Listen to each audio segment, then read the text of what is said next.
Bien, pour moi, augmenter la motivation, c'est jouer sur les perceptions. Première perception, être convaincu de l'importance de nos démarches de perte de poids, de nos démarches santé.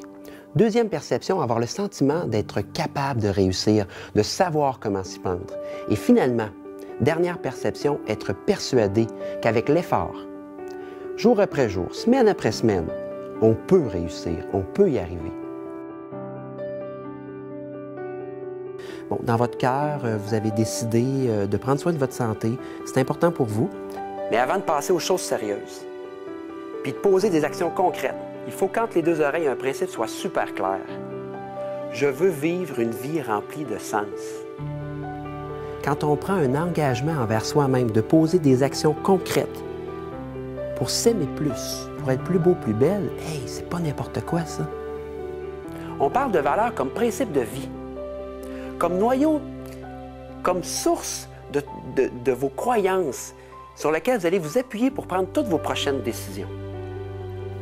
Je suis en train de mettre l'accent sur le fait que les objectifs, c'est important et quand on prend du recul, c'est quoi l'objectif ultime?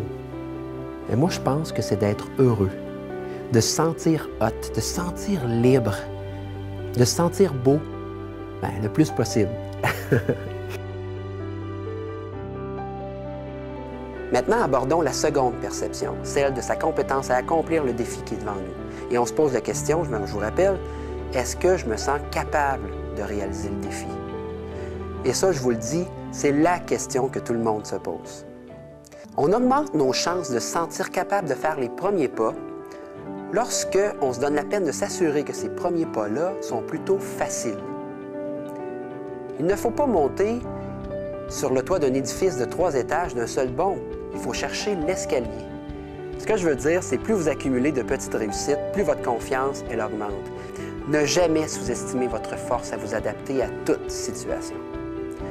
Parmi vos capacités se trouve celle d'apprendre, de se donner un modèle et même d'avoir recours à des professionnels au besoin. Mais cette perception est liée aussi directement aux causes de vos succès et de vos échecs antérieurs. Il est très important que vous preniez conscience que la cause sur laquelle vous avez le plus de contrôle, c'est l'effort. C'est important que vous ayez une bonne perception de vos efforts. Si vous les voyez trop gros, si vous les surestimez, ces efforts-là, bien, vous ne ferez rien. Ou si vous les voyez trop petits, vous les sous-estimez, bien, vous allez abandonner très rapidement. La meilleure façon de réussir, c'est d'aller chercher des informations puis de s'informer auprès de personnes qui ont passé à travers les mêmes défis que vous. Soyez l'acteur principal de votre vie. Ne soyez pas qu'un simple spectateur. Impliquez-vous dans votre projet. C'est primordial pour soutenir la motivation. Vous aurez la perception d'avoir plus de contrôle sur votre projet. Vous serez interactif. Pour avoir une bonne interaction, lisez sur le sujet, prenez des notes, parlez aux gens qui ont réussi, donnez votre opinion, posez des questions. Non, moi je pense qu'il est temps plus que jamais qu'on active le courage en nous. Moi, vous savez, je pense que vivre, souvent c'est risqué puis c'est demandant. Mais c'est beaucoup mieux que de simplement exister puis regarder passer le temps assis sur son sofa à se répéter toujours les mêmes excuses. Qu'est-ce que ça veut dire, ça, vivre plutôt qu'exister? Bien, pour moi, là, ça veut dire affronter ses peurs, ça veut dire vivre selon ses convictions. Prendre soin de soi, prendre soin des autres. Souvent, se sortir de sa zone de confort, puis apprendre à s'aimer. Puis il est temps aussi de chasser cette honte qui, des fois, se cache en dedans de nous autres. On dit que la honte se sert du silence et de la solitude pour survivre. Bien, brisons-le, ce silence-là. Enlevons la solitude. Chacun de nous le porte à sa façon, ce costume à bulles-là. Prenez du recul. Le Québec fait partie des rares endroits au monde où l'individu peut jouir de beaucoup de protection et d'assistance de la part de la société. Ce que je veux dire, c'est s'il nous arrivait malheur, bien, il y a plein de filets sociaux qui sont là pour prendre soin de nous. Puis ça, bien, je trouve ça bien correct. Mais on dirait que cette protection-là, bien, on la prend pour acquis. On dirait que le guerrier en nous, il se ramollit. Notre flamme intérieure, là, notre drive, là, est-ce qu'elle a disparu? Parce que malgré cette protection-là, je remarque qu'autour de moi, puis les études le confirment, il y a encore plus d'anxiété puis de stress. Puis c'est paradoxal parce qu'on vit plus de stress et d'anxiété que les habitants du tiers-monde qui doivent souvent lutter pour leur survie.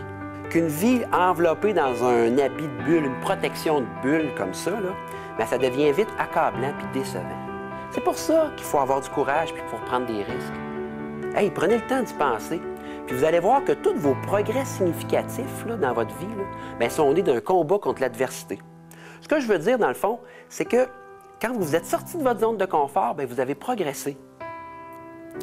Moi, je crois que vous ne pouvez pas négliger vos objectifs. Bien, ils peuvent se bonifier en cours de route.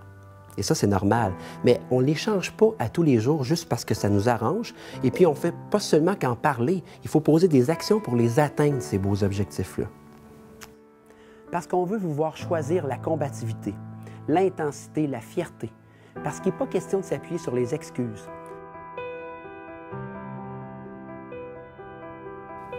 Votre motivation va être meilleure si vous trouvez un certain plaisir à embarquer dans la démarche, plutôt que de rager tout le long du processus parce que vous le faites seulement pour les autres. Mais il reste qu'il faut le faire pour soi et non pour les autres. À vouloir avoir un sentiment de reconnaissance trop grand, bien, on est souvent déçu de l'appui des autres. Il n'y a personne qui sait vraiment ce qui se passe en dedans de nous. Puis c'est normal. Notre réelle fierté, nos doutes. Veut pas, par certains moments, on est souvent seul sur le chemin de la perte de poids. Il y a toujours un doute, une peur. C'est lié à l'estime, à la confiance en soi. Et si vous avez une chose à retenir de cette chronique, mesdames et messieurs, eh bien, c'est que cette démarche-là, elle est personnelle, vous la faites pour vous. Vous méritez d'y retrouver du plaisir, vous méritez de réussir. Moi, je vous sais capable. Bonne réflexion tout le monde.